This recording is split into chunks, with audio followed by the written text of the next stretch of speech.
What's up, Keep Pounding crew? We're back today with another video. Keep pounding.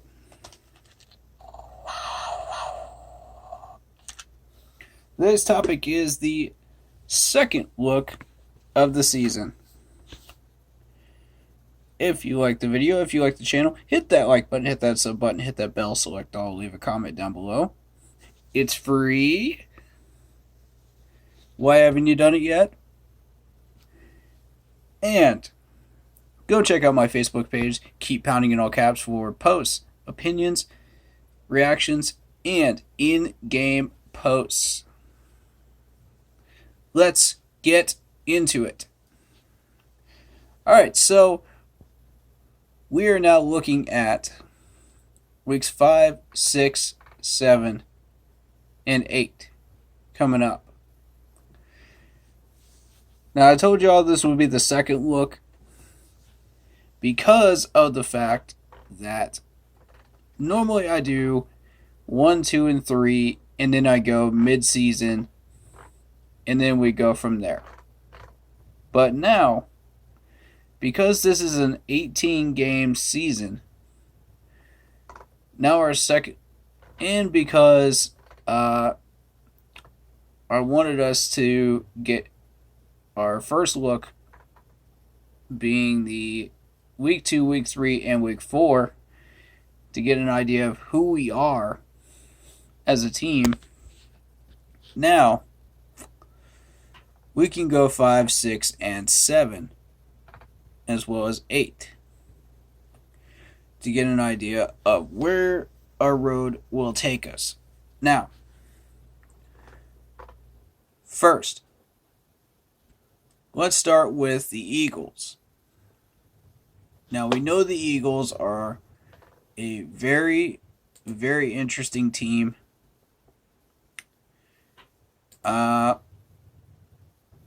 We are dealing with a potential trap game if we had not lost that Cowboys game. That being said,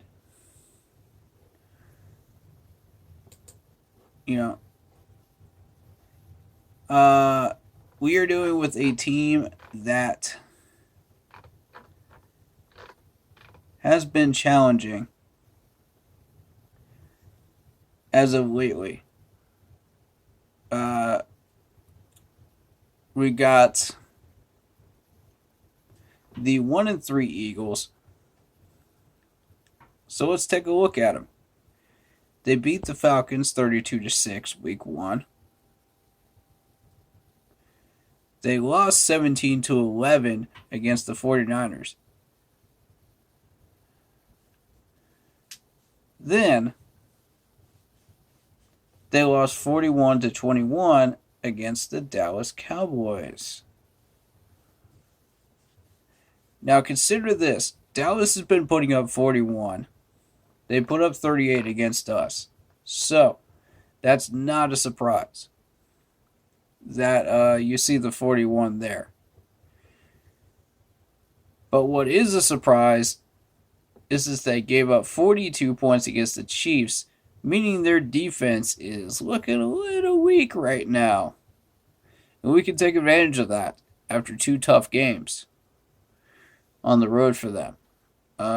One tough game and then one at home against Dallas. So,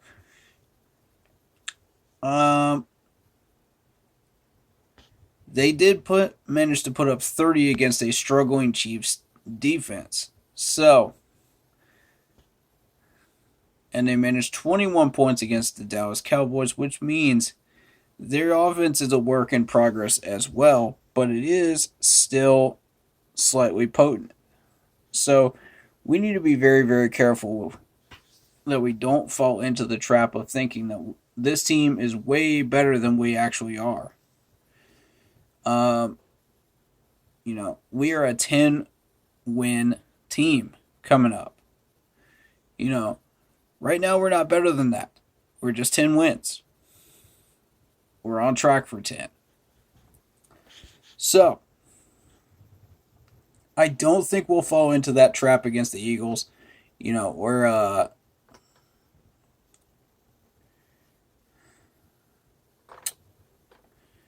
We are 64.7% matchup predicted to win against the Eagles.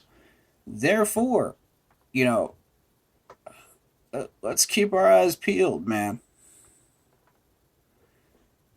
We'll get into the specifics in the stream,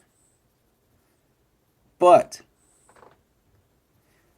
what I do want to point out is the fact that we have allowed 16.5 points per game average through 4 weeks. So keep that in mind. Plus, we just did add Stephon Gilmore to our defense. Now, as a whole, we need a backup quarterback. We need help on the offensive line, which Scott was trying to get. And I think our last glaring weakness is, of course, Sean Chandler. So, that being said, if we can put all of this together, 10 wins is absolutely possible. I absolutely see it. Starting with the Eagles, after the Cowboys game, we are 3-1. We are looking at 4-1 with a win over the Eagles. So moving on to the Vikings in Week 6. This is at home as well. Again, both of these games, we're going to have the home crowd advantage. So I'm asking you guys to be loud during both of these games. Be very, very loud while we're on defense. Make them hear us. The players need to be aware of that Vikings defense. That Vikings defense is potentially dangerous as a trap.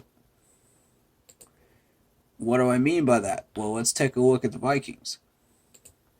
And you look at what they've been able to do so far. They did take the loss 27-24 against the Bengals. But they only gave up 27 against a absolutely dart-throwing Joe Burrow right now. So be aware of that. They took the loss 34-33 against the Cardinals. But the Cardinals have been on fire as of recently. So I'm not surprised to see the loss there. And the Vikes managed to put up 33 points. So don't underestimate this team, folks. Then you got a 30-17 win over the Seahawks. The Seahawks have been looking a little weak this year. We'll see how they end up, though. But it's early. But this is the score I want to show you guys that I think is a little alarming. A 14-7 loss to the Browns. Now, yes, they did lose to the Browns. But here's the thing. They only gave up 14 points. Be aware. Against the Seahawks, they only gave up 17. Be aware. That's all I'm saying, man. If you see a blowout against the Lions, don't be surprised. In a low-scoring defense, putting up single-digit numbers, don't be surprised. That's why I say the Vikings right now are a trap. Do not fall into that defensive trap. Keep pushing that offense. Keep pushing. Stay hungry. Keep putting up points. That's going to be a good test for our offense to see if we're ready for New England later on. We'll have 2 games to heal up. We'll have the Giants, we'll have the Falcons to heal up. Neither of which I'm too concerned about. So now you're starting to see an 8-1 team going into week 9 against New England's very, very potent defense that just almost beat the Buccaneers. And if you were not on stream with me when that happened last week, on Sunday, I just want to kind of tell you what that score was. 19-17 Tampa Bay. They only give up 19 points against the legendary Tom Brady. That's scary. Tom Brady had 0 touchdowns in that game. I just want to point that out. No one has ever been able to pull that off for years. It's been years. So we need to be aware of that Patriots defense. That's scary. So as of right now, we have 4 games to prepare for that defense. And the Vikings will be a good test to see if we're ready for it. I can easily see us going 8-1 going into that Patriots game. Now, moving on throughout the rest of the season. I said we were only going to focus on through week 8, but we can predict the rest of the season as of right now. I predict that we get a win over the Patriots at home. We take on the Cards, and we come very, very close, but I don't think that we pull it off because that's in Arizona. They're playing very, very well right now. We'll have to see about that game. I'll have to do a lot of scouting on that team and find out what makes them tick. But right now, I'm going to say possible win right now. I'm not going to change that. I'm going to say win right now against the Cards.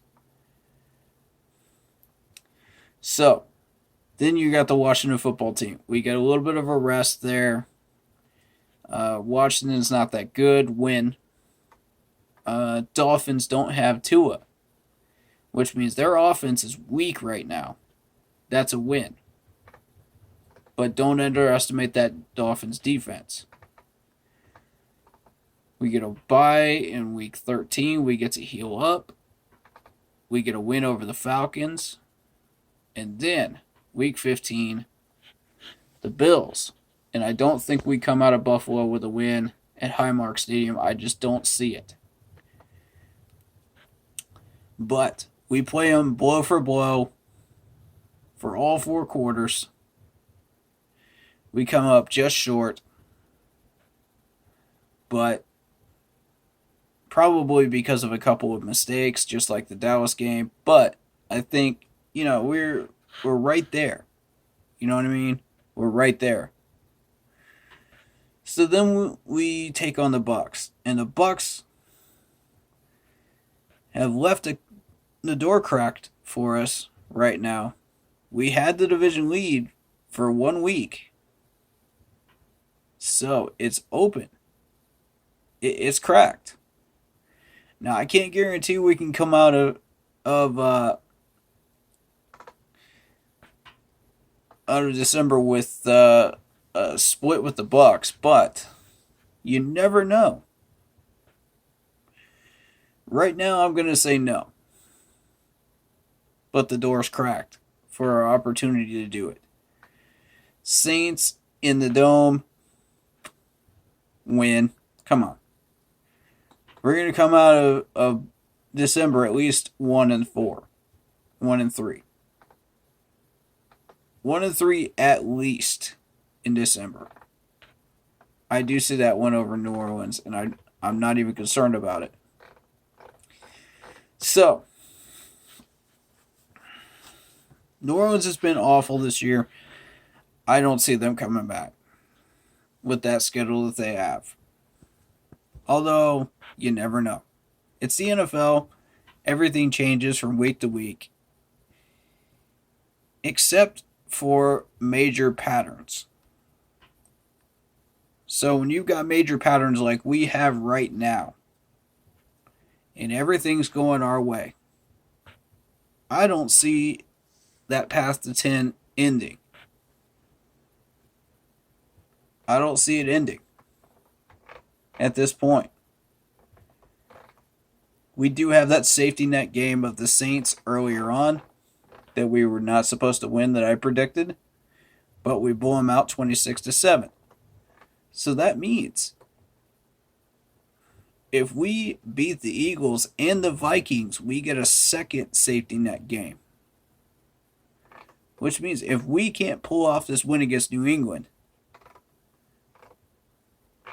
and we can't pull off this win against the Cardinals, we're still on track for 10, folks. It's still there. So I'm going to tell you right now, 10 wins is our ceiling at the moment. That's our second look into the season, and that's after the trade and after CMC practices today. But we haven't seen him come back to the active roster yet. There's been a lot of roster moves. So we'll quickly go through those. And we'll talk about them. Justin Burris added to the IR. We also had Pat Eflin added to the IR. Shaq was looking a little rough in that Cowboys game. So, we're going to have Gross Matos back, I think. We're going to have John Miller back. We're going to have Reddick back. And I think Cameron Irving's going to be okay. Shi Smith is the other one that we still don't have back in. So this doesn't really affect us too much because of the depth that we have, behind Irving, we've got Trent Scott. We're okay. Behind John Miller, we got Dennis Daly, who's been playing well. And we might have John Miller back.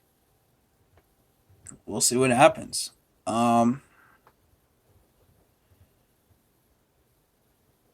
So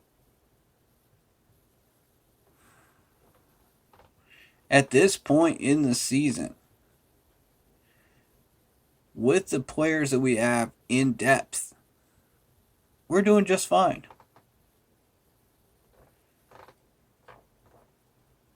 And I'm really, really hoping that Stephon Gilmore replaces Rashaan Melvin so that we have a solid corner crew here that can make a major difference going forward on the road and at home. Thus, with all the transactions being made right now, we did make a move to get Kamal Martin, the linebacker from Green Bay.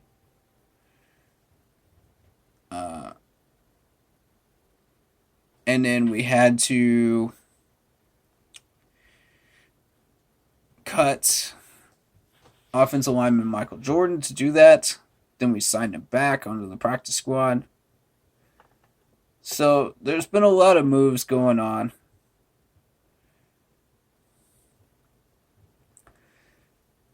I just think that we're right on track for 10.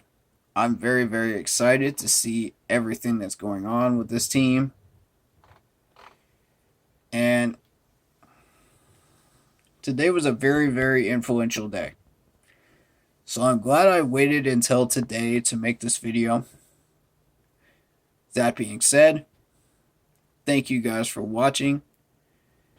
10 wins is on the way. Keep pounding.